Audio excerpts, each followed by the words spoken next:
Students, today we'll start with our first chapter in history year. This chapter deals about historiography in Western world year. Just like the 9th standard, the history of 10th is also very typical year. The subject of history was there for you starting from 3rd standard onwards in the form of EVS और 6th standard onward तुम्हें separate subject रहा history का.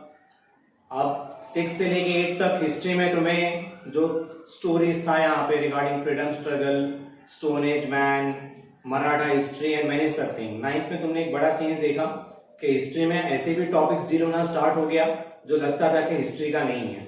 इन a similar manner 10th standard history is also very unique और इसमें भी history का एक अलग अप्रोच दिखाई देता है यहाँ पे. In fact with in the first chapter itself हमें ये बात समझ में आएगा. Now, compared to 9th standard, the history of 10th standard in terms of language is difficult here, and it's obvious here because you have upgraded yourself from 9th to 10th year. तो language थोड़ा बहुत difficult होगा, but presentation बहुत अच्छा है यहाँ पे, superb है, एक्सेलेंट है. लगता है कि हिस्ट्री का टेक्स्ट बुक बनाने वालों ने बहुत मेहनत किया है and for the first time एक अलग अप्रोच देके टेक्स्ट बुक सामने प्रेजेंट हुआ है यहाँ पे. नाउ जो सबसे पहला चैप्टर है हिस्ट्री में, ये जो चैप्टर है with the title histography development in the west. तो वेस्टर्न वर्ल्ड में हिस्ट्री का जो डेवलपमेंट हुआ उसके बारे में इस चैप्टर में बताया गया है यहाँ पे. ओके, अब व्हाई द वेस्टर्न वर्ल्ड, वहां से हम क्यों स्टार्ट कर रहे हैं, इंडिया से क्यों नहीं स्टार्ट कर रहे. Let us analyse that thing first here. Now जो हिस्ट्री रहा इवन इंडिया का, it was mostly written by the British people. Indians or the people in the Asian countries were behind as far as writing of history was concerned. तो कम से कम western world को इतना तो credit देना पड़ेगा कि उन्होंने क्या किया, दुनिया को हिस्ट्री का इंपॉर्टेंस बताया. ऐसा नहीं कि इंडिया में, अरब वर्ल्ड में कहीं और पे हिस्ट्री का किताब लिखा नहीं जाता था, लिखा जाता था, but the way history studied is very much different the way the western world has given us here. और आज पूरा दुनिया उस मेथड को फॉलो करता है, सो क्रेडिट उनको जाता है. इसीलिए फर्स्ट चैप्टर में जो मेथड है हिस्टोग्राफी का डेवलपमेंट इन द वेस्ट, उसको क्या किया है, एम्फेसिस किया है यहाँ पे. अब इस चैप्टर में क्या क्या टॉपिक्स हैं यहाँ पे, चलो पहले हम लोग टॉपिक की तरफ देख लेते हैं. Important topics, what is historiography, historical research method, tradition of historiography, modern historiography, development of scientific perspective in Europe, and finally notable scholars of history, historiography in Europe. तो हमें ये 6 टॉपिक को कवर करना है यहाँ पे. ओके, चैप्टर का objective बहुत सिंपल है कि तुम्हारे अंदर भी हिस्टोरिकल रिसर्च किस तरह से होता है, उसमें किन बातों को ध्यान देते हैं, और वेस्टर्न वर्ल्ड से जो स्कॉलर्स ने कॉन्ट्रीब्यूशन किया है उनके बारे में समझना है यहाँ पे. ये जो चैप्टर है हम लोग 2 सेशन में कंप्लीट करेंगे. आज हमारा जो फोकस होगा, जैसे कि तुमको ओवरव्यू में दिया होगा, मैं एक्सपेक्ट करता हूं कि तुम लोग क्लास के ओवरव्यू को लिखोगे और उसको तुमने रीड किया होगा. Okay, it is very important. अगर तुमने ओवरव्यू को एक बार भी देखा होगा तो आज जो मैं बता रहा हूं उसमें तुम्हारा अंडरस्टैंडिंग डबल हो जाएगा. तो जो स्टूडेंट नहीं कर रहे, मैं उन्हें रिक्वेस्ट करूंगा कि उन्हें ये चीज करना है यहाँ पे. एनीवे, जो टॉपिक्स हमने यहाँ पे लिखा है, let us step by step go towards the topic. सबसे पहले हम लोग पढ़ते हैं व्हाट इज हिस्टोरियोग्राफी, कि हिस्टोरियोग्राफी क्या है. हिस्टोरियोग्राफी वर्ड आता है हिस्ट्री से.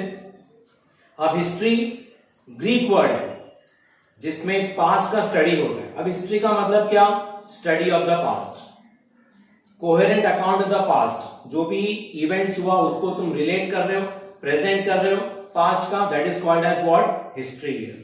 ग्रीक हिस्टोरियन था हेरोडोटस जिसने ये वर्ड कॉइन किया. सो ग्रीक लोग को ये क्रेडिट जाता है कि उन्होंने दुनिया को हिस्ट्री का इंपॉर्टेंस बताया. ओके, अब हिस्टोग्राफी का मतलब क्या, in simple words, critical historical narrative, writing of critical historical narrative is called as historiography. अब क्रिटिकल वर्ड का मतलब क्या, when you try to analyze something, try to find its merits and demerits. whether it is true or not, fact or fiction, सही है या गलत है, unbiased होके तुम फेवरेटिज्म नहीं करते हो, that is called as critical historical narrative. Critical होने से क्या होता है, ट्रुथ सामने आता है, which is very very important for study of history. तो what is historiography? Study of critical historical narrative is called as historiography. मैं रिपीट करता हूं, study of critical historical narrative is called as historiography. चलो आगे जाते हैं. Historian किसको बोलते हैं? One who writes is called as historian. यानी जो हिस्टोग्राफी के बारे में लिखता है, हिस्ट्री के बारे में लिखता है, such a person is called as historian here. तो हमने दो चीज स्टडी किया, मैं फिर से रिपीट कर देता हूं. What is historiography? Writing of critical historical narrative is called as historiography. And who is a historian? One who writes historiography is called as historian here. अब हम लोग आगे बढ़ते हैं हमारे नेक्स्ट टॉपिक की तरफ, हिस्टोरिकल रिसर्च मेथड. अब रिसर्च या सर्च तो करना पड़ेगा, स्टडी करना पड़ेगा, एनालिसिस करना पड़ेगा हिस्ट्री की किताब को लिखने के लिए. अब हिस्टोरिकल रिसर्च मेथड और साइंटिफिक रिसर्च मेथड में क्या फर्क है, पहले हम लोग वो देख लेते हैं. ओके, मैंने ओवरव्यू में इसका डिस्टिंग्विश बिटवीन दिया है, आप लोग उसको एक बार अच्छे से रीड कर लेना. मैं यहां पे बता देता हूं कि दोनों में डिफरेंस क्या है. In scientific method experiments are possible. In historical methods, experiments are not possible. तो साइंस में तुम एक्सपेरिमेंट कर सकते हो, वो एम्पिरिकल है, अगेन एंड अगेन तुम कर सकते हो. जो एक्सपेरिमेंट न्यूटन ने आज से 300-350 साल पहले किया वो एक्सपेरिमेंट तुम आज भी कर सकते हो. अगर एप्पल ग्रेविटेशन फोर्स की वजह से न्यूटन के जमाने में नीचे गिरा तो तुम्हारे जमाने में भी नीचे ही गिरेगा. इसका मतलब एक्सपेरिमेंट्स कंट्रोल्ड है, रिपीट किया जा सकता है. The same cannot be applied with history. जो हुआ अफजल खान और शिवाजी महाराज के बीच में वो तुम आज नहीं उसको रिपीट कर सकते. वो गया, it just cannot be repeated. तुम वर्ल्ड वॉर 1 वर्ल्ड वॉर 2 को रिपीट नहीं कर सकते. हाँ, इतना जरूर है कि हिस्ट्री को ऑब्जर्व करने का मौका मिलता है अगर तुम ऑब्जर्व करोगे. फॉर एग्जाम्पल, आज पूरा दुनिया लॉकडाउन में है, ये बहुत बड़ा हिस्टोरिकल इवेंट है. ये सेकेंड वर्ल्ड वॉर के बाद दुनिया का सबसे बड़ा इवेंट है. इनफैक्ट इसका मतलब ये होता है कि तुम लोग आज एक बड़े हिस्टोरिकल इवेंट को ऑब्जर्व कर रहे हो. तो ये हिस्टोरिकल रिसर्च में कंट्रोल्ड एक्सपेरिमेंट पॉसिबल नहीं है. साइंस में, साइंटिफिक मेथड में कंक्लूजन से क्या होता है, लॉ बनाया जाता है और ये लॉ यूनिवर्सल है. टाइम स्पेस के बाउंड्री को ब्रेक करके हमेशा वो सही रहेगा. This is not true of historical research. Laws यहां पे पुट फोर्थ नहीं कर सकते. इसलिए हिस्टोरिकल रिसर्च में थोड़ा सा मेथड को मॉडिफाई करना पड़ेगा. लेट अस सी हिस्टोरिकल रिसर्च में क्या स्टेप्स फॉलो किया जाता है यहां पे. तो ये स्टेप्स क्या क्या है यहां पे, there are in all 6 steps here. सबसे पहले कलेक्ट हिस्टोरिकल इंफॉर्मेशन, यानी जो भी हिस्टोरिकल इंफॉर्मेशन है उसको कलेक्ट करो. That is very important. अभी कोई भी हिस्टोरियन यहां वहां से कलेक्ट करेगा, return source, oral source, material source जो तुम लोग ने लास्ट ईयर पढ़ा है उससे वो कलेक्ट करेगा. अब इसके बाद नेक्स्ट क्या होगा, अंडरस्टैंड द रेफरेंस. जिसने इसको कलेक्ट किया वो अगर किताब में उतारेगा तो उसको बताना पड़ेगा कि मैंने इसको कहां कहां से लिया, उसका रेफरेंस क्या था, कहां से ये कलेक्शन हुआ. वो नहीं लिखेगा तो जो उसकी किताब को पढ़ेगा वो जरूर ढूंढेगा कि इसने किसको रेफर करके ये इंफॉर्मेशन कलेक्ट किया. तो what is the first step, collect historical information. What is the second step, understand reference here. Third, formulating questions. Questions पूछो. When, why, how, who did it, all type के questions raise करो so that doubts निकल जाए. Question raise करने का purpose होता है कि डाउट्स दूर होना चाहिए. सो प्लेंटी ऑफ क्वेश्चंस बनाया जाएगा उस हिस्टोरिकल नैरेटिव को लेके और क्वेश्चंस के थ्रू उसके अंदर के जो भी डाउट्स है उसको दूर किया जाएगा. तो पहला स्टेप क्या है, collect historical information. Second, understand reference. Third, formulating questions. चौथा स्टेप है formulating hypothesis. Now what is this hypothesis? It is a idea put fourth by someone here. अब तुम बोलोगे अरे सर ये आइडियाज और इमेजिनेशन कैसे पुट फोर्थ कर सकते हैं हिस्ट्री में? तो मैं एग्जांपल देता हूं। मेनी टाइम्स क्या होता है, हिस्टोरिकल नरेशन जो होता है या इवेंट जो पहले हुआ उसमें बहुत बार लिंक मिलता नहीं कि what might have exactly happened there, क्या हुआ होगा ना। ऐसे केस में हिस्टोरियन अपने एक्सपीरियंस, अपने विजडम को यूज करके उस गैप को भरने के लिए अपनी तरफ से एक आइडिया देता है कि हाँ उसमें ऐसा ऐसा हुआ होगा। बट कीप इन माइंड वो जो भी देगा वो हिस्टोरिकल रिसर्च के बेसिस के ऊपर ही देगा, जिससे जो लिंक टूट गया है वो लिंक कवर अप हो जाए। और फिर हिस्टोरिकल जो फॉर्मुलेटिंग हाइपोथेसिस हो जाने के बाद जो उसका किताब रेडी होगा वो किताब का नेक्स्ट स्टेप होगा, that is critically examining the sources here. तो पहले मैंने बताया correcting historical information, understanding references, formulating questions here, formulating hypothesis.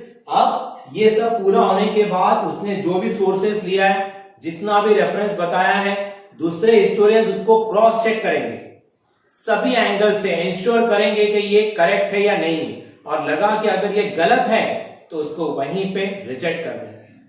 तो checking and cross checking is a very very important part इन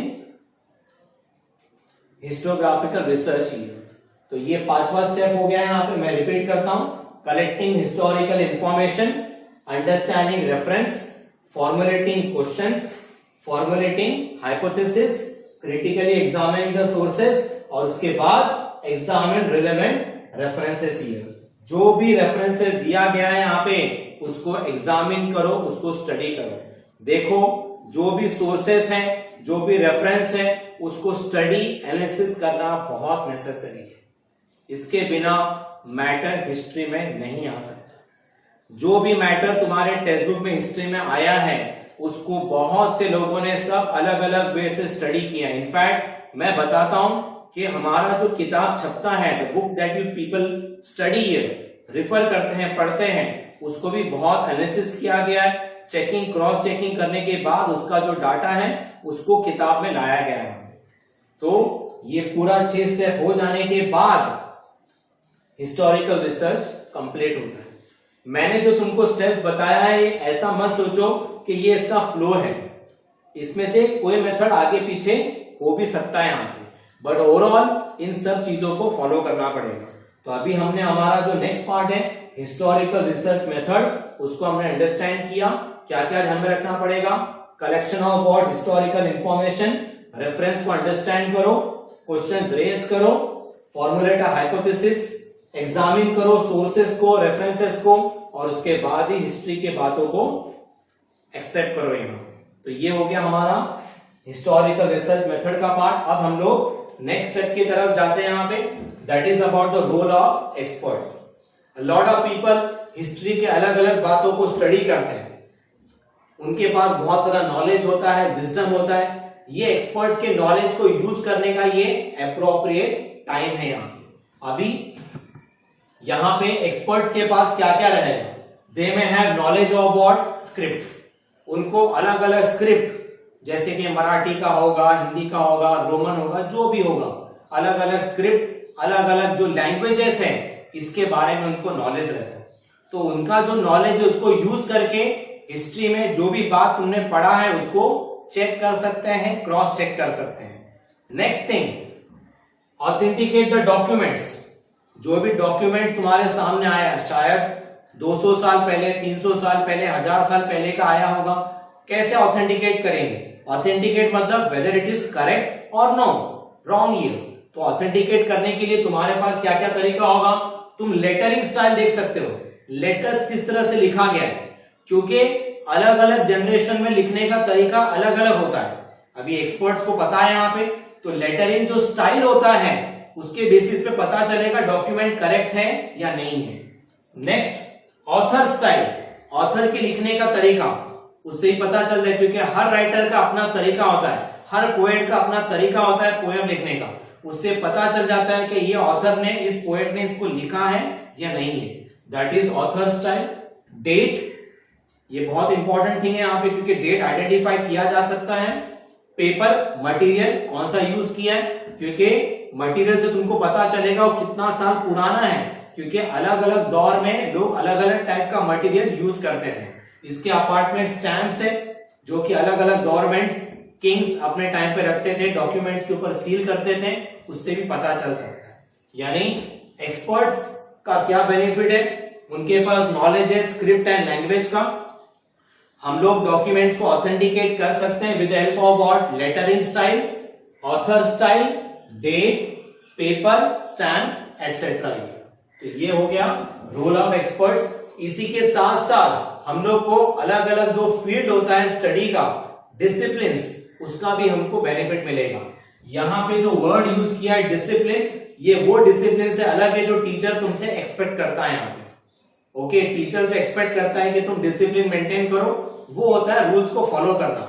यहाँ पे डिसिप्लिन का मतलब होता है subject. The various subject that we study is called as discipline. तो कौन कौन सा अलग अलग फील्ड हिस्ट्री की मदद कर सकता है? आर्कियोलॉजी। अब आर्कियोलॉजी क्या है? स्टडी ऑफ एंशिएंट रिमेन्स, जमीन के अंदर मॉन्यूमेंट, फोर्ट्स, ये सब के स्टडी को हम लोग क्या बोलते हैं? आर्कियोलॉजी। उसका बड़ा मदद हो सकता है। Archival science. अब आर्काइव्स क्या होता है? पहले के जमाने से किंग्स, रूलर्स, इनको आदत है कि वो अपना बहुत सारा थिंग्स संभाल के रखते हैं, जैसे कि स्वॉर्ड होगा, किंग का ज्वेलरी, क्वीन का ज्वेलरी होगा, किंग का बॉडी का पार्ट्स होगा, यहाँ पे जो वो कपड़ा पहनते होंगे, यहाँ पे फाइट की तरफ जाते टाइम वो जो बॉडी को कवर करने के लिए पहनते XYZ, ये सब थिंग्स को वो संभाल के रखते हैं। इसको आर्काइव्स बोलते हैं। और ये आर्काइव का जो कलेक्शन है, उसका जो स्टडी है, that is called as archival science. तो पहले हमने कौन सा पढ़ा? आर्कियोलॉजी। सेकेंड हमने क्या डिस्कस किया? Archival science. नेक्स्ट आता है मैन्युस्क्रिप्टोलॉजी। अब मैन्युस्क्रिप्ट क्या होता है? यहाँ पे पहले के टाइम पे सेंट्स, अलग अलग रिलीजियस स्कॉलर्स, वो छोटे से किताब में लिखते थे यहाँ, this to write lot of things here. Okay, तो इनका जो मैन्युस्क्रिप्ट होता है यहाँ पे, उसका भी अलग स्टडी होता है, उसको मैन्युस्क्रिप्टोलॉजी बोलते हैं। उसका भी बेनिफिट मिल सकता है हमको यहाँ पे। Fourth, epigraphy, that is study of inscription. What is epigraphy? Study of inscriptions. तो जो इंस्क्रिप्शंस स्टोन्स के ऊपर किया गया है, यहाँ पे कॉइन्स के ऊपर किया गया है, यहाँ पे केव में इंस्क्रिप्शन हो सकता है, यहाँ पे वॉल पे इंस्क्रिप्शन हो सकता है, यहाँ पे ये जितने भी इंस्क्रिप्शंस हैं, उसके हेल्प से भी क्या होगा? हिस्टोरिकल फैक्ट्स को ऑथेंटिकेट कर सकते हैं। तो पहला हमने क्या कवर किया? Archaeology. Second, archival science. Third, manuscriptology. Fourth, epigraphy. Next आता है लेटरिंग स्टाइल, जिसके बारे में मैंने तुमको ऑलरेडी बताया यहाँ पे। ओके, उसके बाद नेक्स्ट आता है लिंग्विस्टिक्स। लिंग्विस्टिक्स मतलब होता है स्टडी ऑफ लैंग्वेजेस। तो देयर आर एक्सपर्ट्स, लिंग्विस्ट होते हैं यहाँ पे, जो क्या करते हैं? अलग अलग लैंग्वेज के बारे में समझते हैं, उनको पूरा उस लैंग्वेज का हिस्टोरिकल फैक्ट्स पता है कि वो लैंग्वेज में कैसे कैसे डेवलपमेंट हुआ, अपडेशन हुआ, अपग्रेडेशन हुआ, चेंजेस आया। ओके, ये सब चीज का जो स्टडी है वो लिंग्विस्टिक्स के पार्ट में है, उसका भी बेनिफिट मिलेगा। उसके बाद numismatics, that is study of coins here. And finally genealogy. Genealogy होता है लीनिएज। अब लीनिएज मतलब क्या होता है? यहाँ पे तुम ये देखोगे कि ये जो पर्टिकुलर किंग है, इसके एंसेस्टर्स कौन है, कहां से वो आए, that is called as genealogy. अगर एक बड़ा कम्युनिटी है, तो कम्युनिटी कहां से आया? हम इंडिया में बात करते हैं आर्यंस का, द्रविडियंस का, हम बात करते हैं सेंट्रल एशियन रूलर्स का, तो वो कहां से आए? जब इसको सर्च करें, it is called as genealogy. यानी हिस्टोरिकल रिसर्च मेथड में ये सभी डिसिप्लिन्स बहुत मदद कर सकता है। मैं एक बार फिर से रिपीट कर लेता हूं। Archaeology, archival science, manuscriptology, epigraphy, lettering style, linguistics, numismatics and genealogy. तो यहां पे हमने एक पार्ट को कंप्लीट किया, that is about historical research method. तो हिस्टोरिकल रिसर्च मेथड में क्या क्या ध्यान में रखना पड़ेगा, डिफरेंस क्या है उसका साइंटिफिक मेथड से, 6 स्टेप्स जो फॉलो करना पड़ेगा, एक्सपर्ट्स का रोल क्या रहेगा इसमें, ओके, वेरियस डिसिप्लिन्स जो हिस्टोरिकल रिसर्च में बेनिफिट कर सकता है। अब we'll go to the next thing, that is tradition of histography. अब ये हिस्टोग्राफी कहां से इनिशिएट हुआ, किसने स्टार्ट किया यहाँ पे? नो वन एग्जैक्टली नोज ये, no doubt the credit goes to the Greek historians, जो लोग इसको लिखते थे। और यूरोप में भी आगे जाके in the medieval era here lot of historians they came, did a lot of research here. But इसका मतलब ये नहीं कि दुनिया के अलग अलग हिस्से में हिस्टोग्राफी नहीं होता। ट्रेडिशन तो बहुत ओल्ड है और हर किंग के पास भी लोग होते थे यहाँ पे जो हिस्ट्री के बारे में लिखते थे यहाँ पे। इनफैक्ट बहुत सारे रूलर्स इस चीज को लेके बहुत अवेयर थे कि आने वाले जनरेशन को हमारे बारे में पता चलना चाहिए। दैट इज द रीजन बड़े बड़े रूलर्स, एम्परर्स ने क्या बनाया? फोर्ट बनाया, मॉन्यूमेंट्स बनाया और प्लेसेस ऑफ वर्शिप बनाया, सो दैट आने वाला जनरेशन उनको याद करे। इसका मतलब ancient people also had something called as histography. अब ये जो ट्रेडिशन ऑफ हिस्टोग्राफी है उसमें कॉमन बात पूरे दुनिया में क्या देखने को मिलता है? What we can see that the historians they write history based on a conceptual framework here. Now conceptual framework का मतलब क्या? The historian prepares a concept here. वो क्या करता है? एक मेथड बनाता है यहाँ कि हिस्ट्री मुझे कैसे लिखना है, किसका लिखना है, मैं किसको इंक्लूड करूंगा और किसको इंक्लूड नहीं करूंगा। When a historian decides all these things, this is called as a concept. और उसी कंसेप्ट के बेसिस पे वो क्या करेगा? हिस्ट्री को लिखेगा। जैसे मैं एग्जांपल तुमको बताता हूं कि बहुत बार हिस्ट्री को जब हम पढ़ते हैं यहाँ पे अलग अलग रूलर्स का, तो हमको बहुत सारे किंग्स का एक बात नहीं पता चलता। ओके, जो बहुत बार छुप जाता है यहाँ पे, जैसे किंग्स ने कितनी शादियां की, how many wives they had. तो तुम देखोगे कि बहुत बार हिस्ट्री में ये सब बात आता नहीं है। लॉट ऑफ हिस्टोरिकल बुक में भी इसको एम्फेसिस नहीं करते। अब क्यों नहीं करते? क्योंकि लिखने वाले का सोच क्या होगा कि मैं जिसके बारे में लिख रहा हूं उसके बारे में वो चीज इंक्लूड करूं जो हिस्ट्री के हिसाब से रिलेवेंट है। किंग ने कितनी शादियां की, शायद अगर वो रिलेवेंट नहीं है तो इंक्लूड नहीं करेगा, पर अगर वो रिलेवेंट है तो जरूर इंक्लूड करेगा। इसका मतलब एक कंसेप्ट तो बन गया ना, उसका जो स्ट्रक्चर होगा, फ्रेमवर्क होगा, उसके हिसाब से हिस्ट्री का किताब लिखा जाता है। सो आई होप तुमको ये समझ में आया होगा what is this conceptual framework. Next thing, ancient communities जो मेथड्स फॉलो करते थे हिस्टोरिकल फैक्ट्स को प्रिजर्व करने के लिए, उसका भी हेल्प लेते हैं। अब क्या क्या मेथड हो सकता है? For example cave paintings. Okay, stone age period में भी केव पेंटिंग्स हुआ, अभी भी चलता है यहाँ पे। तो ये केव पेंटिंग से पता चलता है। हमने इंस्क्रिप्शंस के बारे में देखा, उससे पता चलता है। टूल से पता चलता है, स्पेशली स्टोन टूल्स, क्योंकि वो आज भी हमको मिल सकता है यहाँ पे। ओके, और जो फोर्ट्स या मॉन्यूमेंट्स बनाया गया है एंशिएंट जमाने में, उससे भी हम लोग को कुछ इंफॉर्मेशन मिल सकता है।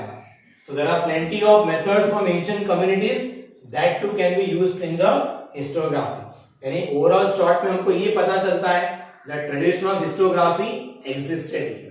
तो दो पॉइंट पे ध्यान रखना है, conceptual framework and methods of ancient communities here. Let us now go to the next part, modern historiography. आज के जमाने में हिस्टोग्राफी किस तरह से अलग है, how it is different. Okay, modern historiography जो है वो अलग इसलिए है क्योंकि वो 4 थिंग्स पे क्या करता है? एम्फेसिस करता है, जिसको आज भी पूरे वर्ल्ड में सब जन, मेजॉरिटी ऑफ पीपल फॉलो करते हैं, स्पेशली हिस्टोरियंस। तो what are this 4 things? Scientific principle, anthropocentric approach, reliable evidence and graph of mankind's journey. तो पहली बात, साइंटिफिक प्रिंसिपल। साइंस क्या कहता है? साइंस कहता है फैक्ट्स पे बिलीव करो, इसलिए मॉडर्न हिस्ट्री भी फैक्ट्स के ऊपर बेस्ड है। आज जब भी हिस्ट्री का कोई किताब लिखा जाता है, रेफरेंस सोर्स दिया जाता है, मेंशन करना पड़ता है। ये नहीं कि हिस्टोरियन अपने मन से आके कुछ भी लिखे, that is not followed here. इसका मतलब history, historical research, historiography has now become oriented towards science here. Scientific principles, method जिसमें analysis, observation, conclusion, facts, truth, इसको बहुत इंपॉर्टेंस दिया गया है। That is scientific principle. Anthropocentric approach, that is human centric. History divinity से बाहर निकल गया। एंशिएंट टाइम में हिस्ट्री जो है वो फोकस था मिथ के ऊपर, माइथोलॉजी के ऊपर, डिवाइन पावर्स के ऊपर, ओके, जिनके ऊपर हमारा फेथ है, बिलीफ है, और जिनका एक रिलीजियस कनेक्शन होता है यहाँ पे। बट मॉडर्न वर्ल्ड में हिस्ट्री ने एक बड़ा चेंज किया। अब ये ह्यूमन सेंट्रिक है, ह्यूमन के लाइफ में जो इवेंट्स हुआ उसको प्रायोरिटी मिलता है, दैट इज एंथ्रोपोसेंट्रिक अप्रोच। तो पहला क्या मैंने बताया, scientific principle, second anthropocentric approach, third reliable evidence. Facts are very very essential, और कोई भी अगर फैक्ट आ रहा है तो उस पर ट्रस्ट कर सकते हैं कि नहीं कर सकते, दैट इज ऑलवेज कंसिडर्ड। उसके बाद graph of mankind's journey. History इस बात का कोशिश करेगा कि ह्यूमन लाइफ में क्या क्या क्या क्या चेंजेस आया, ancient period, medieval period, modern period. Modern period में भी क्या क्या अलग अलग टाइम पे डेवलपमेंट हुआ, चेंजेस हुआ, वो सब का रिकॉर्ड मॉडर्न हिस्टोग्राफी में। So modern historiography emphasis on four thing, scientific principle, anthropocentric approach, reliable evidence, graph of mankind's journey. इसी के साथ टेक्स्ट बुक में ग्रीक के कंट्रीब्यूशन के पर भी बताया गया मॉडर्न हिस्टोग्राफी में। ग्रीक लोगों ने जो बात बताया 5 to 6,000 ईयर्स पहले, उसको मॉडर्न टाइम में यूरोप में जब रेनेसांस हुआ यहाँ पे, तब क्या हुआ, उसको रिवाइव किया गया। और ये देखा गया कि ग्रीक का जो मेथोडोलॉजी है, स्पेशली जिसको हेरोडोटस ने बहुत प्रोपोगेट किया, वो मेथड आज के टाइम पे बहुत ही इंपॉर्टेंट है यहाँ पे। So contribution of Herodotus is very important here. तो चार मेथड ध्यान में रखना, scientific principle, anthropocentric approach, reliable evidence and graph of mankind's journey. Now we'll move to the next thing here, development of scientific perspective in Europe. Europe जहां पे modern time में history का development हुआ, no doubt एक time ऐसा भी था जब यूरोप में हिस्ट्री पूरी तरह से ग्रिप में था रिलीजियस लीडर्स की, और उसका रीजन ऑब्वियस था। तुमको अगर पहले की हिस्ट्री का पता होगा, 8th स्टैंडर्ड की हिस्ट्री में तुमको था कि चर्च जो है वो सेंटर ऑफ लर्निंग था। स्कूल्स को, यूनिवर्सिटीज को, कॉलेजेस को चर्च कंट्रोल करता था, और because of that control freedom नहीं था। साइंस के लिए जगह नहीं था हिस्ट्री में, बस जो चर्च के लिए एक्सेप्टेबल है और जो रिलीजियस टेक्स्ट से मैच कर सकता है, सिंक हो सकता है, उसी को हिस्ट्री में जगह मिलता है। So many time fact fiction बन जाता था और फिक्शन फैक्ट बन जाता था, तो इसकी वजह से ट्रूथ रिवील नहीं होता था। And that is the reason why ये जो दौर था उसको हिस्टोरियंस डार्क पीरियड बोलते हैं, डार्क फेज बोलते हैं, क्योंकि उस टाइम बहुत सा चीज सामने आया नहीं है। But things began to change after Renaissance, after Reformation year, और ये जो डेवलपमेंट है ये जर्मनी में ज्यादा हुआ। Why Germany, why not England, France, Italy and such countries, वो भी मैं थोड़ा सा बताता हूं, नॉलेज में शेयर करता हूं। इंग्लैंड, फ्रांस, इटली, ये सब जो कंट्रीज हैं, इनमें चर्च का डोमिनेशन था या किंग का डोमिनेशन था।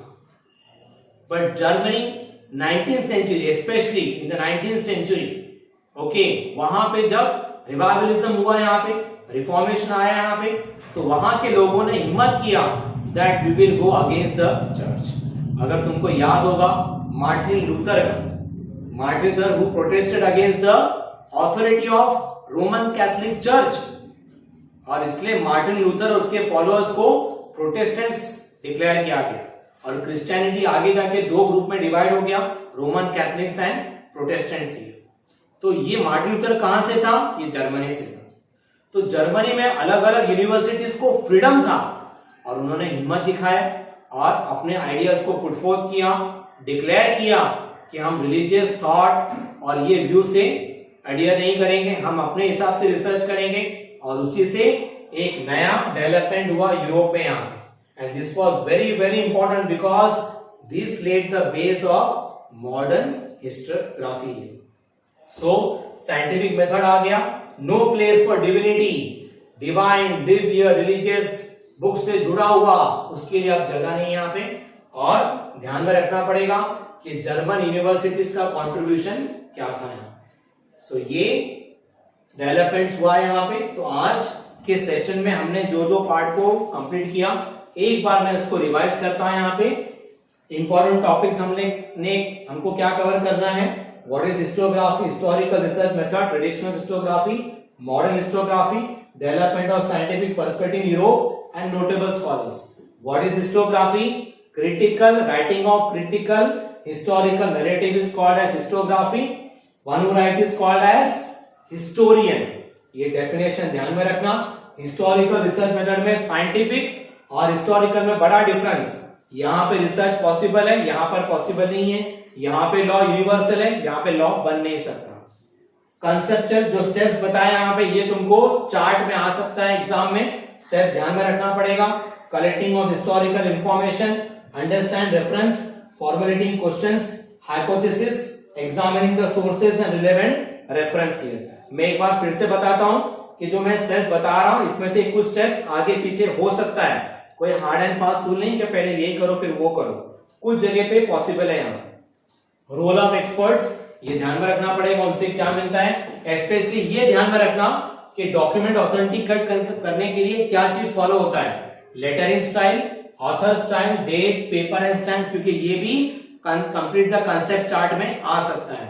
उसके बाद वेरियस डिसिप्लिन, ये भी इंपॉर्टेंट है, ये भी कंसेप्ट चार्ट में आ सकता है.